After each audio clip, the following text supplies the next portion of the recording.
제모가 필요하죠. 왜냐하면 우리가 2차 성징의 발달로 우리 채모가 나타나잖아요. 그런데 뭐 다리에 있는 경우도 있고 겨드랑이에 있는 경우도 있고, 좀 비뇨 생식기 계통 여성들이 좀 은밀해하는 부분에 채모가 나타납니다. 그런데 왜 제모가 왜 필요하냐면요, 그러니까 나무 털이 너무 많이 나면, 그러니까 나무로 말씀드리면 나무가 너무 빽빽하게 심어져 있어요.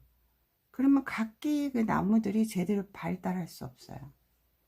그리고 나무랑 나무 사이에 공기가 통해야지 그 나무에 벌레가 안 끼거든요.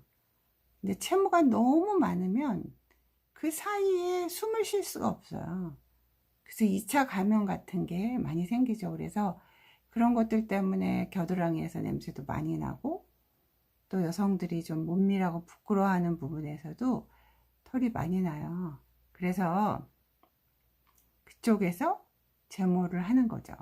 예를 들어서 제모를 할 때 전반적으로 털의 수를 이렇게 좀 줄이는 경우도 있죠. 쉽게 말하면 텃밭에서 상추를 심고 나서 올라올 때 이렇게 솎아내는 거죠. 솎아낸다고. 그런 개념도 있고요. 모양을 만드는 경우도 있어요.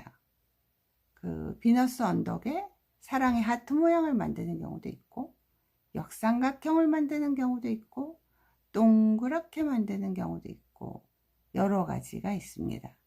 사과 모양을 만드는 경우도 있어요. 그래서 충분히 하기 전에 상의를 한 다음에 제모를 하게 되죠. 국소 마취를 하고 특수 레이저로 제모를 합니다. 그런데 항문 쪽에도 요즘에 털이 많아요. 사실 집에서 비데를 사용하긴 하지만 항문에 있는 그 털은 위생상 아주 안 좋거든요. 그래서 하시는 게 좋습니다. 그리고 이제 회음부 쪽에 있을 때 회음부에 사과 모양을 만들어 달라고 그럴 수도 있고요. 마치 오렌지를 잘랐을 때 모양을 만드는 경우도 있고요. 거기에 반쯤 줄여주세요. 3분의 1만 남기고 다 없애주세요.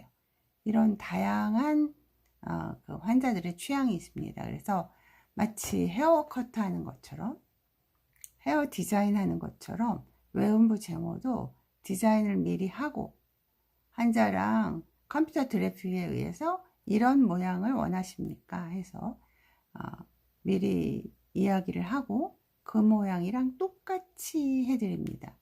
아프진 않아요. 그런데 환자분들 중에서 좀 아파하시는 분들은 좀 수면을 하는 경우도 있습니다. 그래서 털이 많은 경우에는 한 번에 안 되는 경우들도 꽤 많죠. 그래서 세네 번, 두세 번에 걸쳐서 환자가 원하는 디자인, 환자가 원하는 채모의 숫자들을 만들어 드립니다. 제모, 시크릿 제모, Y존의 제모 필요죠. 그 어떤 코스메틱한 산업이 발달되면서 만들어지는 게 아니라요, 과거의 여성들보다는 훨씬 더 그 채모가 늘어났어요. 호르몬 같은 것 때문에.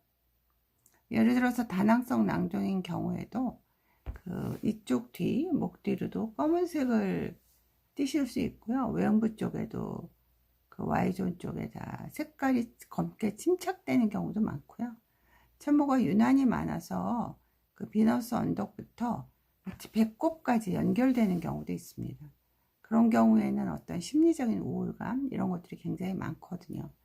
그리고 외음부 쪽에 본인이 면도로 깎으시는 분들도 있어요. 그런데 그런 것들이 올라올 때 마치 고슴도치처럼 이렇게 감촉이 안 좋습니다. 그래서 브라질리안 제모도 있지만 레이저에 의한 제모가 훨씬 더 좋지 않을까요? 그래서 환자가 원하시는 거에 따라서 브라질리안 제모, 왁싱에 의해서 할 수도 있고요. 레이저에 의한 제모를 하시는 분들도 있습니다. 제모 왜 해야 되나? 필요한 것입니다. 감사합니다.